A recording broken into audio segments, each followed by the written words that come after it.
Pasca ditangkapnya Wahyu dan ditetapkan sebagai tersangka oleh pihak kepolisian karena menelantarkan serta menyekap istrinya SP hingga tewas, AL ada korban dan pelaku yang berumur 3 tahun kini telah diasuh oleh keluarga korban.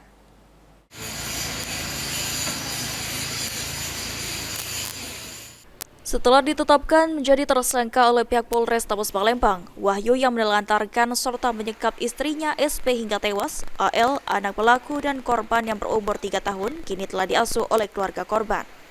Sebelumnya, AL yang merupakan anak dari SP dan Wahyu sempat mengalami trauma saat masih berada di rumah kedua orang tuanya di Jalan Abi Kusdo, Kelurahan Kembang Agung, Kecamatan Kertapati, Palembang.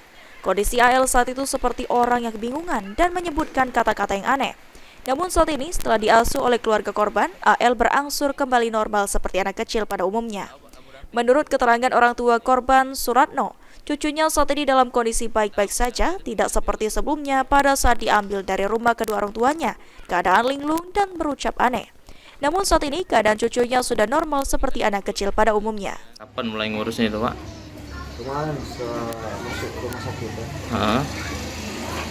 Di awal masuk rumah sakit sudah kami jemputkan mereka. Sampai sekarang gitu ngurusnya, Pak ya? Iya. Nah, sebelumnya itu Pak, kondisi Al ini kayak mana, Pak? Pas di kita ngembeknya itu?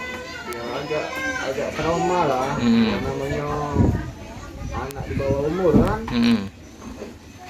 Kami takut psikologinya terganggu. Tuh. Setelah kita yang ngurusnya ini, sekarang ini kayak mana keadaan Al, Pak, sekarang, Pak? Ya agak ceria lah.